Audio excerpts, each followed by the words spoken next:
तो आज fund flow statement का डे 1 का क्लास है। क्वेश्चन अरेज हो रहा है फंड फ्लो क्या है।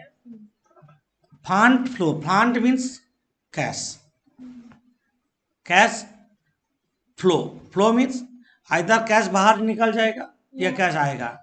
जो आता है उसको इनफ्लो बोलते हैं और जो बाहर निकल जाता है उसको आउटफ्लो बोलते हैं। तो तुमको 2 साल का बैलेंस शीट दिया रहेगा, तुमको निकालना है फर्म का फ्लो का सिचुएशन क्या है, that is fund flow statement. यहाँ पे टोटल 3 स्टेप में फंड फ्लो स्टेटमेंट होगा। लिखो step 1,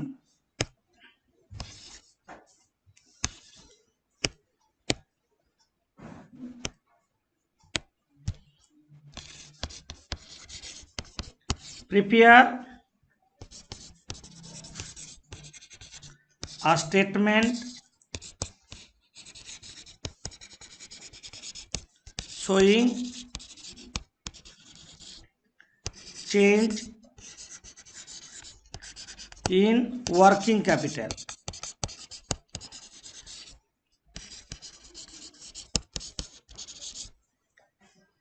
Prepare a statement showing change in working capital.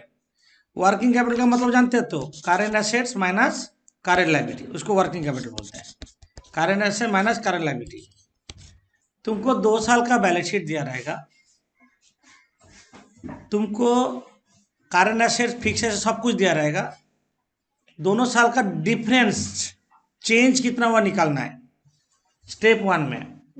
तो राइट साइड में 2 कॉलम करोगे, राइट साइड में 2 कॉलम करोगे ऐसे करके, मानो 31/12/2020, 31/12/2021 ऐसा करो, 2 कॉलम टान लो।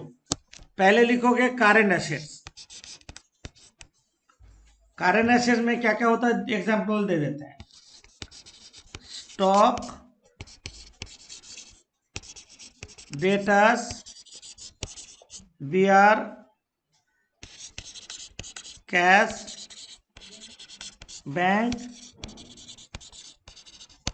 Prepaid expense, accrued income. ये 2 साल का फिगर हम लोग डालते रहेंगे।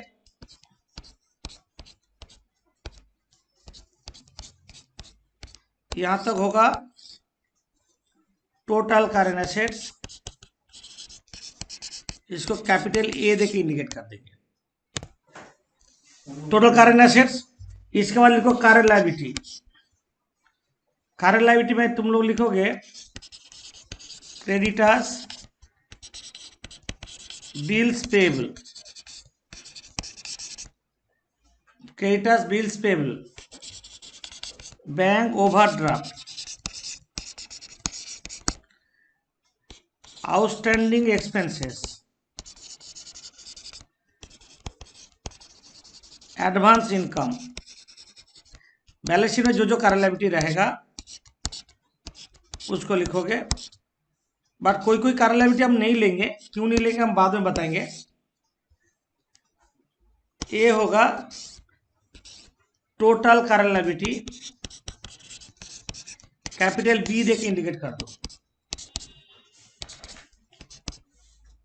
तुमको 2 करेंट एसेट निकला, 2 करेंट लायबिलिटी निकला,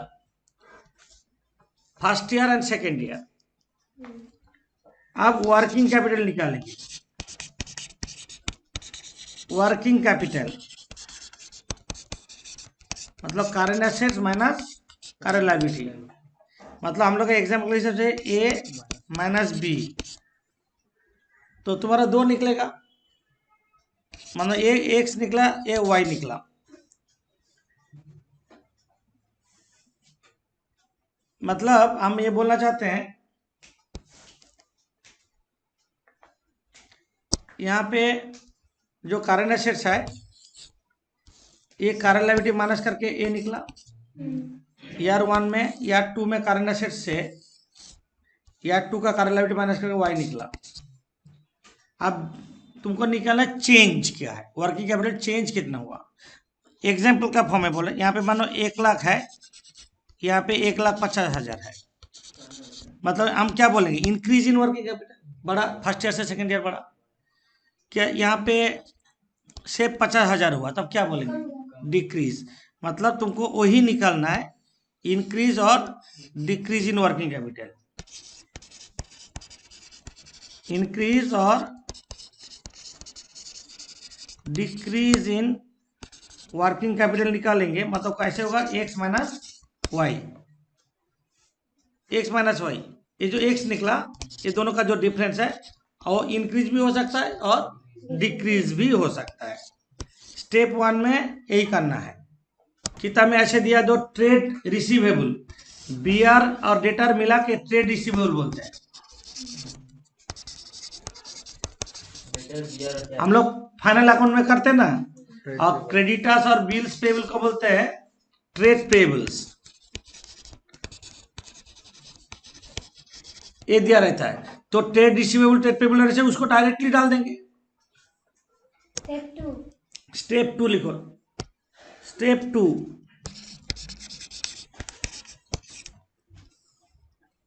statement showing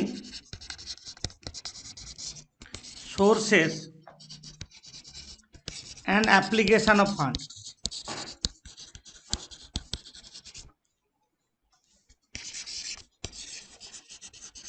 Statement showing sources and application of fund. Sources मतलब कितना पैसा आया, एप्लीकेशन मतलब कितना पैसा गया, यही निकालना है। कैश इनफ्लो और कैश आउटफ्लो निकालना है। लेफ्ट साइड में सोर्सेज रुपीस,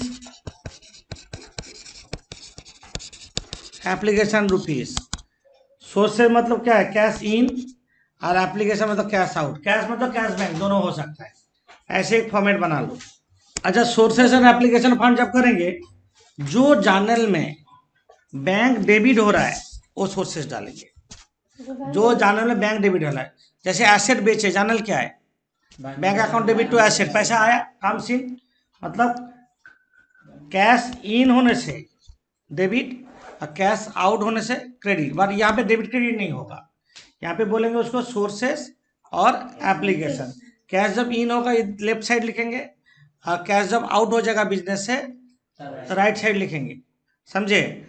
मतलब जो चैनल में बैंक डेबिट होगा, बैंक अकाउंट डेबिट, तो इधर लिखेंगे, और जो चैनल में बैंक अकाउंट क्रेडिट, बैंक व कैश, कैश क्रेडिट हो रहा है, तो यहाँ पे लिखेंगे एसेट परचेज, चैनल बोलो, एसेट टू कैश व बैंक, तो बैंक क्रेडिट हो रहा है तो एप्लीकेशन, पैसा आया तो सोर्सेस, पैसा गया तो एप्लीकेशन। तो कुछ सोर्सेस एंड एप्लीकेशन के एग्जांपल देते हैं। Issue of shares and debentures. Issue of share journal क्या है, bank account debit to equity capital कि bank to debentures. Issue of shares, sale of assets, sale of assets,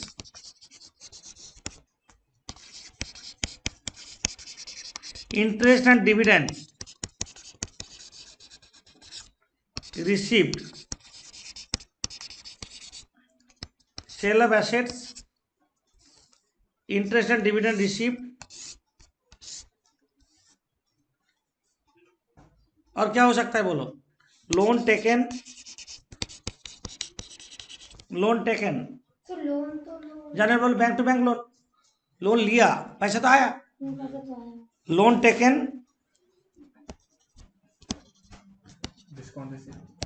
discount cash में नहीं होता है।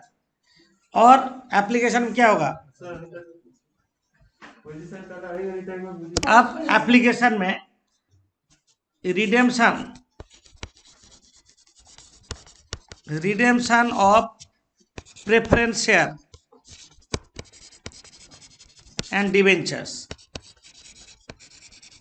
पैसा बाहर जा रहा है, पेमेंट होल्डर टू बैंक करते हैं। एसेट परचेज, ऐसे परचेज में इन्वेस्टमेंट भी हो सकता है, फिक्स एसेट भी हो सकता है। Asset purchase, interest and dividend paid. देखो इधर जो जो लिखे थे रिवर्स लिख रहे हैं। लोन टेकन इधर आया था, लोन रिपेड, लोन रिपे कर दिया। Income tax paid, income tax paid. Balance sheet में जो जो आइटम रहता है उसका हिसाब से डिफरेंस हम लोग लिखते हैं। और एक बाई टू नहीं होगा, और होगा एक नया चीज आएगा, उसका नाम है डेबिट, मैंने sources end fund from operation. ये कहाँ से आएगा? From profit and loss account, fund from operation, from profit and loss account. और इधर होगा एनी कैश पेमेंट्स, एनी, इधर होगा any cash receipts, any cash receipts, cash at bank whatever में भी। बोथ साइड सेम होना जरूरी है, सेम नहीं हुआ तो सम गलत है। ये दो स्टेप करना है, statement showing change in working capital और sources and application of fund, ये दो चीज करना है। बट दो चीज जब करने जाएंगे बहुत सारा मिसिंग रहेगा, ठीक है?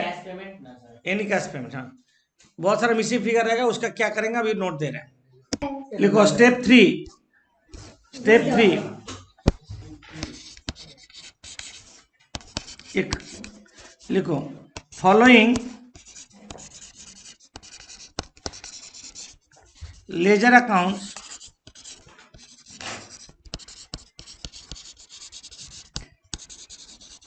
may be opened for missing information.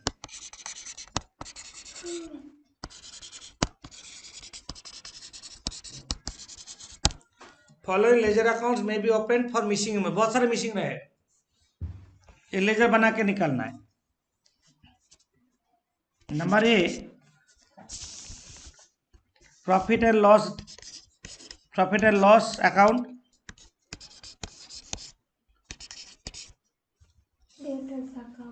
Fix assets account,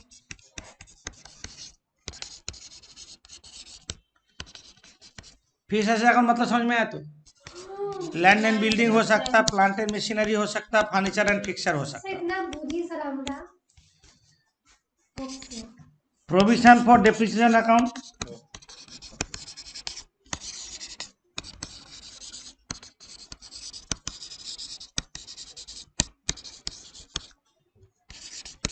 investment account,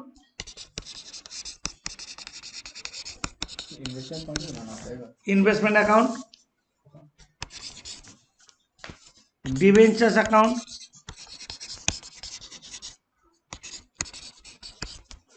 debenture account,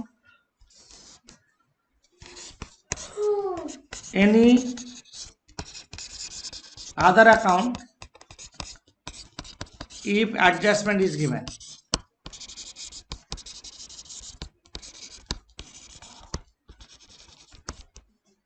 Any other account if adjustment is given. यहाँ पे जिसका पर एडजस्टमेंट है वो लेजर खोलना है, जिसके पर एडजस्टमेंट नहीं है खुद नहीं खोलना है। मतलब ये सब जो लेजर खोलेंगे एडजस्टमेंट रहने से but each and every sum में प्रॉफिट एंड लॉस अकाउंट होगा, या उसको profit and loss adjustment account ही बोलते हैं। हम लोग जो 5th सेमेस्टर में फाइनल अकाउंट किए थे वो अभी जरूरत होगा, इसीलिए 5th सेमेस्टर का फाइनल अकाउंट हम अच्छे से करने बोले थे। उसका नॉलेज चाहिए। क्या नॉलेज चाहिए? Share capital, reserve surplus, non current liability and current liability, और नॉन करंट एसेट्स और करंट ऐसे ऐसे हेडिंग होता ना, बैलेंस शीट ऐसे फॉर्मेट में ही दिया रहेगा, उसको देख के हमको ये निकालना है। नीचे लिखो note,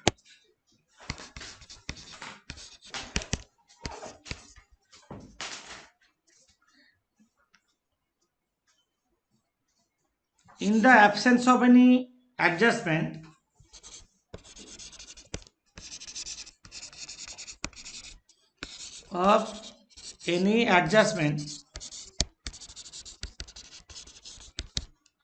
in the absence of any adjustment,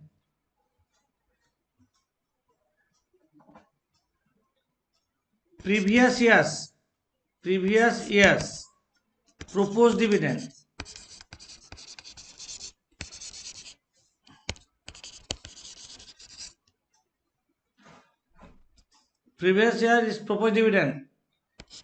is treated as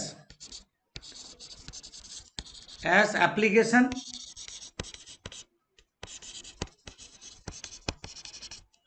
previous year proposed treated as application, and current year's proposed dividend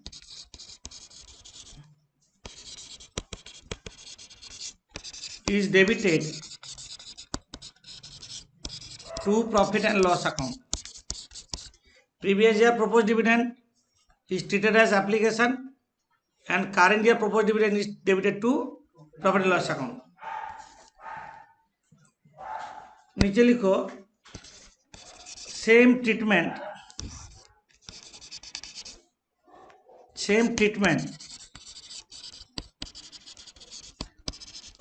will be made for provision for taxation. Provision for taxation के भी same treatment होगा। Previous year application, current year PL debit, इसको short में क्या बोल रहे हैं? Previous year application और करंट ईयर पीएल डेबिट, यही बोलना चाहते हैं हम। ये जो लाइन लिखे, प्रीवियस ईयर प्रोपोज डिविडेंड को एप्लीकेशन में डालेंगे और करंट ईयर प्रोपोज डिविडेंड को पीएल डेबिट में डालेंगे। जैसे हम लोग फाइनल अकाउंट करते थे, ट्रायल बैलेंस आइटम को एक बार, एडजस्टमेंट को 2 बार करके करते थे, यहाँ पे भी वही होगा। बैलेंस शीट आइटम को एक बार करके कंसीडर करेंगे और एडजस्टमेंट को 2 बार करके कंसीडर करना होगा। इसमें भी सेम जैसा है, ठीक है। और जो एसेट्स है वो तो डेबिट बैलेंस, वो लेजर खोलेंगे, टू बैलेंस बीडी से स्टार्ट होगा और बाय बैलेंस सीडी से एंड होगा। ये तो नियम। एसेट्स जो डेबिट बैलेंस डेबिट से स्टार्ट होगा, क्रेडिट से एंड होगा, और जो लायबिलिटी क्रेडिट से स्टार्ट होगा, मतलब बाय बैलेंस बीडी से स्टार्ट होगा और टू बैलेंस सीडी से एंड होगा। ये है मोरलेस नोट्स है। हम लोग सम्स करते करते और भी प्रैक्टिस करेंगे। अभी हम सम्स में जा रहे हैं, नोट यहाँ तक। सम नंबर हम लोग 27 नंबर कर रहे हैं। ये 27 है। तुमको 2 साल का बैलेंस शीट दिया, 31 19 और 31 मार्च 20 का दिया है। और यहाँ पे शेयर कैपिटल प्रिंट आउट नहीं हुआ था। शेयर कैपिटल 3 लाख है और 4 लाख है। रिजर्व सरप्लस है। और ये ट्रेड पेबल्स है। ट्रेड पेबल मतलब ये करंट लायबिलिटी में लेंगे। ट्रेड रिसीवेबल मतलब डेटर्स, देखो, और स्टॉक है। नीचे की इंफॉर्मेशन कुछ दिया है, देखो। रिजर्व सरप्लस कैसे आया? जनरल रिजर्व है, कैपिटल रिजर्व है, पीएल अकाउंट है, प्रिलिमिनरी एक्सपेंसेस है, और यहाँ पे प्रोविजन फॉर टैक्सेशन और प्रोपोज डिविडेंड है। नीचे देखो एडजस्टमेंट किसका ऊपर है? सोल्ड मशीनरी मतलब फिक्स एसेट्स का एडजस्टमेंट है। इन्वेस्टमेंट का एडजस्टमेंट है, मतलब फिक्स एसेट इन्वेस्टमेंट अकाउंट बनेगा। तो पहला स्टेप हम लोग क्या करेंगे नोट के हिसाब से? बोलो, statement showing change in working capital. Start करते हैं। लिखो लिखो, जैसे जैसे लिखा है, statement showing change in working capital. Statement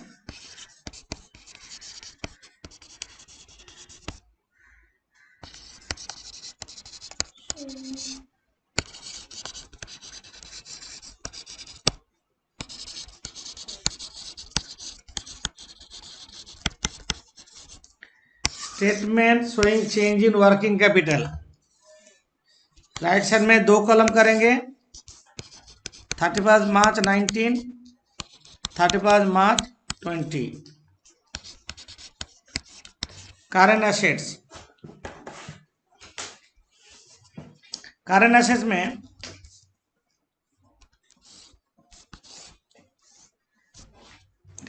में क्या क्या दिया? स्टॉक दिया और ट्रेड रिसीवेबल दिया,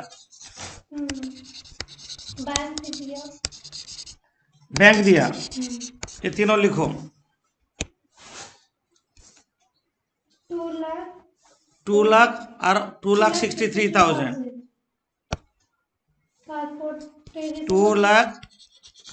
2,63,000, 1,06,000, 1,50,000 लिखो।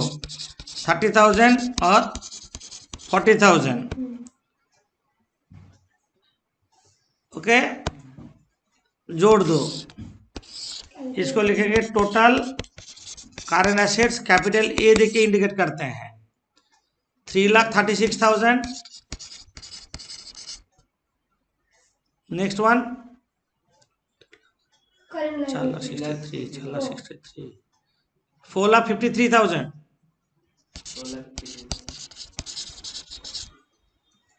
4,53। Current liability, trade payables, trade payables कितना है?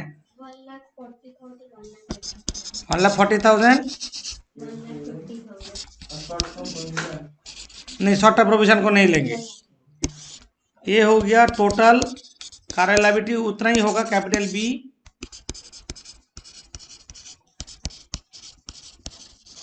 आप वर्किंग कैपिटल निकालेंगे।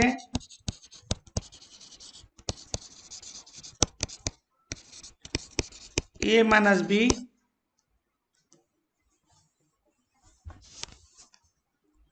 $1,96,000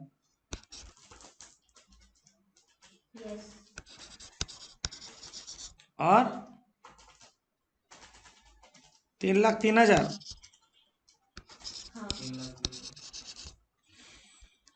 आप इंक्रीज ना डिक्रीज बोलेंगे?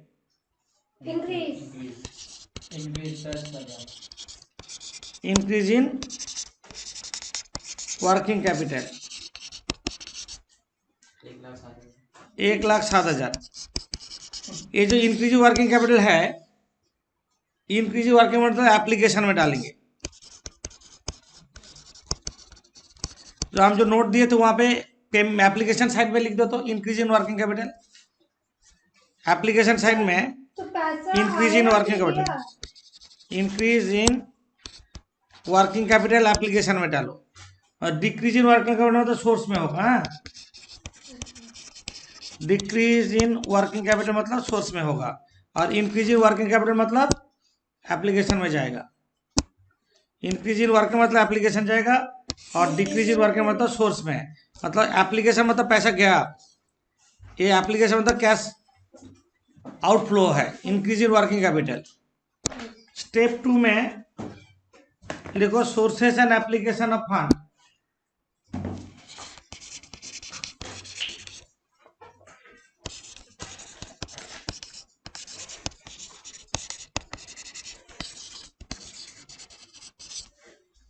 Sources and application of fund.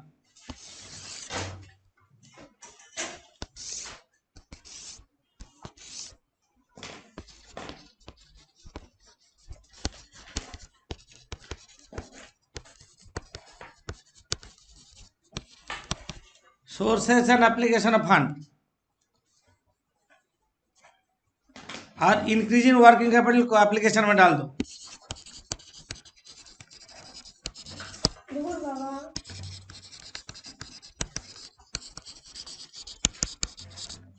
$1,07,000। तो क्या क्या लेजर बनेगा? देखो, जिसके ऊपर एडजस्टमेंट है। मशीनरी तो फिक्स में आएगा, डेप्रिसिएशन अकाउंट होगा और इन्वेस्टमेंट अकाउंट होगा, और एक चीज होगा वो प्रॉफिट एंड लॉस अकाउंट, वो सब में होगा, थोड़ा बड़ा होगा। प्रॉफिट एंड लॉस अकाउंट तुम्हारा 10 लाइन जैसा करो, बाकी सब छोटे छोटे 3 लाइन 4 लाइन जैसा लेजर बनाओ। तो लेजर खोल लिया हम लोग। क्या क्या ऐसे लेजर खोले? पीएल खोले। पीएल का ओपनिंग क्लोजिंग लिख दो। By balance BD, BD opening PL कितना है तो देखेंगे रेजर सरप्लस में। ये देखो 1,70,000 और 2,20,000, 1,70,000 क्रेडिट में और टू बैलेंस सीडी 2,20,000। सबका पोस्टिंग रेडी करो। रेडी है।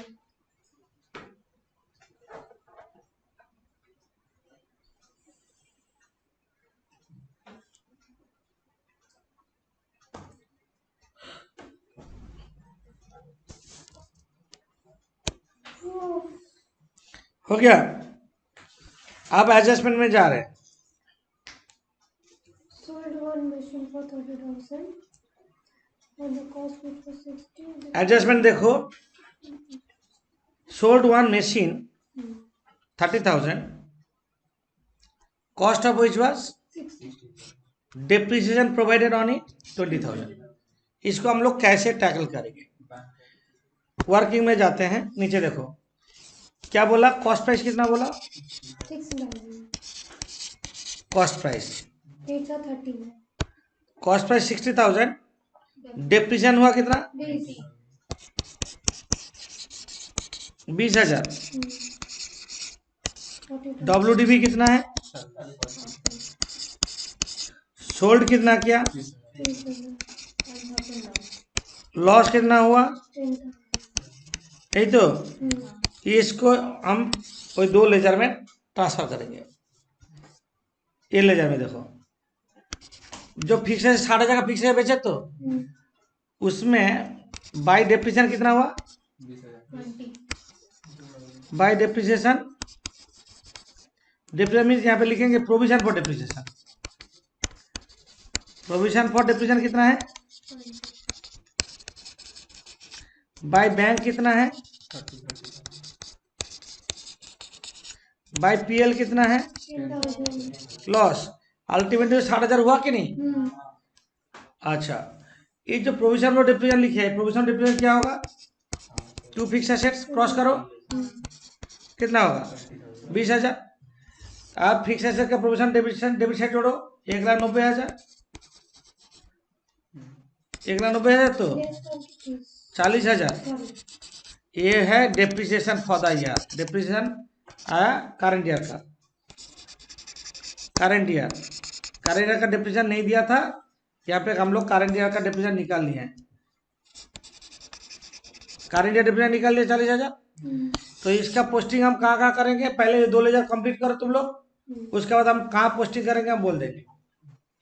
तुमको दिमाग में रखना है जितना का फिक्स है कॉस्ट प्राइस है, ट्रायल बैलेंस में बैलेंस शीट में कॉस्ट प्राइस दिया है, मतलब डेप्रिसिएशन लायबिलिटी साइड में दिया है, देखा ना, वो कॉस्ट में है। और वो WDV में होता तो डेप्रिसिएशन बैलेंस शीट में नहीं रहता, समझे नहीं? क्यों? हम लोग जब बैलेंस शीट बनाते हैं, मानो मशीनरी 1,00,000 का है, डेप्रिसिएशन 10,000 माइनस कर ले रहे हैं, बाहर में कितना लिख रहे हैं? 90,000। ये क्या हो रहा है? WDV में हो रहा है। और ऐसे भी तो लिख सकते हैं हम, इधर कॉस्ट दिखा दे रहे, प्रोविजन फॉर डेप्रिसिएशन बोल के इधर 10,000 दिखा रहा है, ये दोनों का डिफरेंस तो WDV होगा, है कि नहीं? ऐसे भी कोई है तो हम लोग डेप्रिसिएशन को वहां से माइनस नहीं करके हम लोग लायबिलिटी साइड में भी दिखा सकते हैं, बात बराबर ही है। और प्रोविजन फॉर, इसका मतलब क्या, इधर ऑलवेज कॉस्ट में शो होगा। सेकेंड ईयर में सोचो 10,000 हुआ, यहाँ पे 80,000 नहीं दिखा, क्या हम इसको 20,000 कर देंगे? इसलिए नाम है एक्यूमुलेटेड डेप्रिसिएशन। तो ये कॉस्ट में मेंटेन हो रहा है, इसलिए इधर का से कॉस्ट से ही माइनस होगा। देखो 60,000 का एसेट निकाल गया कि नहीं, है क्या? आप फिक्स एसेट का अकाउंट को क्लोज करते हैं, क्रेडिट साइड जोड़ो, कितना हो रहा है? 6,60,000। 6,60,000 डिफरेंस है 1,60,000। ये होगा टू बैंक, ब्रैकेट में लिखो परचेज। फिक्स जो खरीदा था वो नहीं था, पता था। ये बैंक ट्रांजैक्शन से इफेक्ट होगा हम लोग का कैश फ्लो में, मतलब ये जो बैंक है कैश फ्लो में जाएगा, ये जो बैंक है सारा बैंक ट्रीटमेंट कैश फ्लो में इफेक्ट होगा, क्या बोले, समझ में आया? रिसोर्सेज साइड में सोर्सेज और एप्लीकेशन सारा कैश फ्लो में जाएगा। तो हम लोग क्या करेंगे, फिक्स एसेट जो परचेज किए कहाँ लिखेंगे, 1,60,000 सोर्स में परचेज किए, पैसा आया ना गया, ले आ गया एप्लीकेशन। एप्लीकेशन में लिखो फिक्स एसेट परचेज कितना है, 1,60,000। और फिक्स एसेट सोल्ड कितना सोल्ड किया, 30,000। 30,000। डबल एंट्री हो रहा है ना, सारा डबल एंट्री होगा। अब पीएल डेबिट में to loss on sale of fixed asset कितना हुआ, loss on sale of fixed asset कितना है 10,000। और डेप्रिसिएशन अकाउंट में provision for depreciation current year का कितना है 40,000। यही चीज होगा। पीएल जो पीएल में भेजो, जो लॉस है और डेप्रिसिएशन पीएल में जाएगा, और बैंक ट्रांजेक्शन कहाँ जाएगा, सोर्स और एप्लीकेशन में जाएगा। समझे क्या बोले, जैसे लॉस ऑन सेल पीएल में आएगा, डेप्रिसिएशन पीएल में आएगा, और जो बैंक ट्रांजेक्शन है वो बैंक ट्रांजेक्शन कहाँ जाएगा, जो हाईलाइट किया हुआ है वो बैंक ट्रांजेक्शन कहाँ जाएगा, सोर्स और एप्लीकेशन में जाएगा। और डेप्रिसिएशन कहाँ जाएगा, ये पीएल में चल जाएगा। और यहाँ पे जो लॉस है कहाँ जाएगा, ये तो पीएल लिखा हुआ है, पीएल में जाएगा। ये लेजर खत्म हो गया, ये 2 लेजर। इसके बाद एडजस्टमेंट दिया है, एक एडजस्टमेंट हम लोग का छूट गया है, वो फिक्स एसेट्स का, वो भी देख ले। इट वॉज डिसाइडेड, लास्ट में इट वॉज डिसाइडेड, थोड़ा चेंज होगा। It was decided fix assets कितना, कॉस्टिंग 10,000 फुल्ली डेप्रिसिएटेड, उसको राइट ऑफ करने बोला, राइट ऑफ। तो एक बार काम करो, फिक्स एसेट अकाउंट में जाओ तो थोड़ा मॉडिफाई होगा, थोड़ा, ज़्यादा नहीं है। वहाँ पे फिक्स एसेट जहाँ पे बनाए थे वहाँ पे लिखो by provision for depreciation, provision for depreciation 10,000 होगा। फुल्ली राइट ऑफ बोला ना, राइट ऑफ मतलब फिक्स एसेट खत्म नहीं है, ठीक है। और प्रोविजन फॉर डेप्रिसिएशन में क्या आएगा, टू फिक्स एसेट आएगा 10,000, इसको लिखो।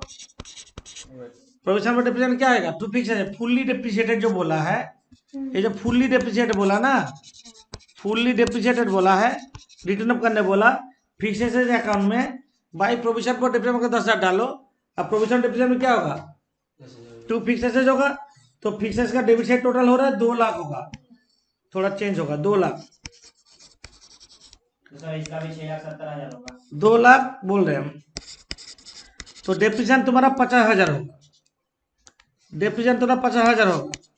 एक एडजस्टमेंट लास्ट में छूट गया था, डेप्रिसिएशन 50,000 होगा। और फिक्स एसेट अकाउंट में क्या होगा, 6,70,000 हो रहा है टोटल। आप फिक्स एसेट परचेज होगा 1,70,000, फिक्स एसेट परचेज होगा, फिक्स एसेट परचेज होगा 1,70,000, जहाँ चेंज हुआ हम बोलते हैं, फिक्स एसेट परचेज होगा 1,70,000, टोटल होगा 6,70,000। यहाँ पे 10,000 डेप्रिसिएशन डाले, और फिक्स एसेट यहाँ पे चेंज हुआ तो मतलब डेप्रिसिएशन भी चेंज हुआ। तो पीएल में तुम्हारा मॉडिफाई कर लो थोड़ा, पीएल में डेप्रिसिएशन कितना होगा, पीएल में डेप्रिसिएशन में 50,000 होगा, डालो। और एप्लीकेशन में फिक्स एसेट परचेज डालो 1,70,000। नेक्स्ट एडजस्टमेंट दिया, इन्वेस्टमेंट बेचा, साम इन्वेस्टमेंट बेचा and profit credited to capital reserve account, profit capital reserve में चला गया। इन्वेस्टमेंट बेच के जो प्रॉफिट हुआ वो पीएल में नहीं बेच के उन लोग कैपिटल रिजर्व में भेजा है। इन्वेस्टमेंट बेच के जो प्रॉफिट हुआ है वो कैपिटल रिजर्व अकाउंट में भेजे। तो हम क्या करें, इन्वेस्टमेंट अकाउंट में जाओ, हम लोग जो बनाए हैं इन्वेस्टमेंट अकाउंट, ओपनिंग में है 80,000 और क्लोजिंग में कितना है 60,000। यहाँ पे क्लियर हो गया 20,000 का इन्वेस्टमेंट बिक गया। ओपनिंग में 80,000 था, क्लोजिंग में 60 क्यों है, कमा मतलब क्या है, बिक गया है। कितना में बेचा पता नहीं, क्योंकि यहाँ पे बोल दिया कैपिटल रिजर्व, देखो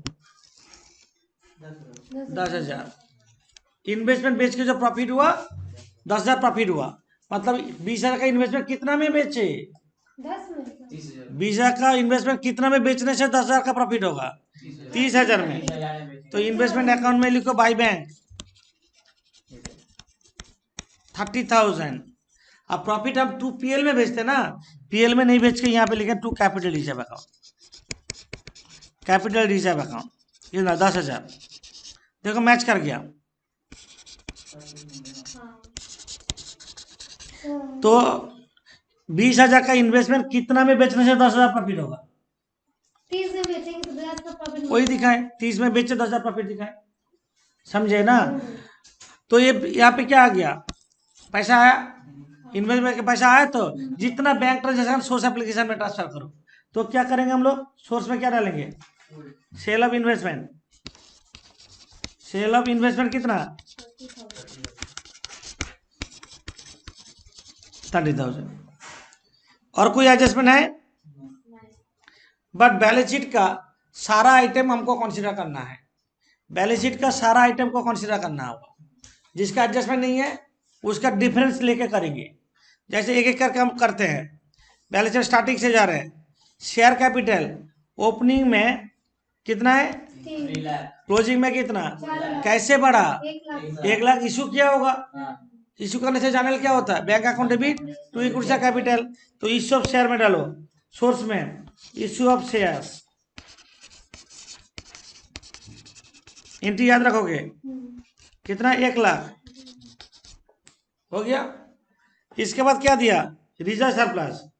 हम रिजर्व सरप्लस यहाँ पे ब्रेकअप दिया, वहां पे चल जाता है। 2 लाख 2 लाख 10। रुको, कैपिटल रिजर्व हो गया, पीएल हो गया। हो गया ना? जनरल रिजर्व का डिफरेंस ना कहाँ से ट्रांसफर होता है जानते हो? पीएल से जनरल रिजर्व में ट्रांसफर होता है। फाइनल में क्या ना, ट्रांसफर टू जनरल रिजर्व। ये दोनों का डिफरेंस जो होगा पीएल डेबिट में डालो। कितना है? 15,000। 15,000 पीएल डेबिट में डालो। जनरल रिजर्व का डिफरेंस पीएल में डालो। टू जनरल रिजर्व कितना? 15,000। ये डिफरेंस लिखो, डिफरेंस। सिमिलरली प्रिलिमिनरी एक्सपेंस यहाँ पे 20, यहाँ पे 10। इसको क्या बोलते हैं? Return of. कोई भी रिटर्न ऑफ पीएल में ही होता है। तो पीएल डेबिट में लिखो to preliminary expense written off. कितना है? Preliminary written off 10,000। PL debit में लिखो प्रिलिमिनरी रिटर्न ऑफ 10,000। तो हम लोग का रिजर्व सरप्लस का काम खत्म। सारा आइटम को देख लेंगे। पहले शेयर कैपिटल हो गया, रिजर्व सरप्लस हो गया, डिप्रिसिएशन जिसका लेजर खोल लिया उसको नहीं देखेंगे। ट्रेड पेबल हो गया, शॉर्ट टर्म प्रोविजन। जब भी शॉर्ट टर्म प्रोविजन दिया रहेगा इसका नोट्स टू अकाउंट फॉलो करोगे। नोट्स टू अकाउंट देखो क्या दिया? 2 चीज दिया, प्रोविजन फॉर टैक्सेशन और प्रोपोज डिविडेंड। इसका टोटली वहां पे दिया है। कोई एडजस्टमेंट है? नहीं। कोई एडजस्टमेंट नहीं है। जब एडजस्टमेंट नहीं दिया रहता, हम नोट आज लास्ट में नोट में दिए थे। प्रीवियस ईयर को कहाँ डालेंगे? पीएल में। एप्लीकेशन। और करंट ईयर को क्या डालेंगे? PL debit. समझे? हाँ। तो previous year provision for taxation कितना है? 90,000। और प्रीवियस ईयर का प्रोपोज डिविडेंड क्या है? ये दोनों को कहाँ डालेंगे? एप्लीकेशन में डालो। लिखो एप्लीकेशन में लिखो। क्या लिखेंगे? Tax paid. टैक्स पेड कितना है? 90,000। एक यहाँ पे लिख दो पी वाई लिख दो, प्रीवियस ईयर। और डिविडेंड पेड ये भी पी वाई कितना? और करंट ईयर का क्या करेंगे? PL debit. करंट ईयर कितना है? To provision for taxation. यहाँ पे लिख दो करंट ईयर, सी वाई लिख दो। और to propose dividend, C Y लिख दो। प्रोपोज डिविडेंड ये जो बोला करंट ईयर का कहाँ डालेंगे? पीएल में। प्रोविजन 80,000 और 48,000। 80,000 48,000। समझे? सारा आइटम को देख देख के जाओ। बैलेंस शीट में सारा आइटम देखेंगे। तो हम लोग और एक बार रिकैप कर लेते हैं। रिजर्व सरप्लस हो गया, डेप्रिसिएशन हो गया, शॉर्ट टर्म प्रोविजन तो इसको कहाँ लिए? ट्रेड पेबल्स में, वर्किंग कैपिटल में ले लिए। शॉर्ट टर्म प्रोविजन का काम खत्म। अच्छा, जिसका लेजर खोला उसका कुछ नहीं देखना है। फिक्स एसेट हो गया, नॉन इन्वेस्टमेंट हो गया, स्टॉक का वर्किंग कैपिटल लिए, डेटर भी लिए, बैंक भी लिए। अच्छा, एडजस्टमेंट में कुछ छूटा कि ना देख लो। कैपिटल रिजर्व ले लिए इन्वेस्टमेंट में, जनरल रिजर्व का डिफरेंस पीएल में डाले, पीएल का ओपनिंग क्लोजिंग ले लिए, प्रीलिमिनरी रिटर्न अब ले लिए, सारा चीज ले लिए। अभी पीएल डेबिट से टोटल करो। पीएल डेबिट से टोटल करो और जो रिजल्ट निकलेगा by fund from operation by fund from operation निकलेगा। तो पीएल डेबिट टोटल हुआ 4,13,000। पीएल डेबिट हुआ टोटल 4,13,000। बैलेंस शीट का निकला फंड फ्रॉम ऑपरेशन 2,43,000। इसको सोर्स में डाल दो, फंड फ्रॉम ऑपरेशन।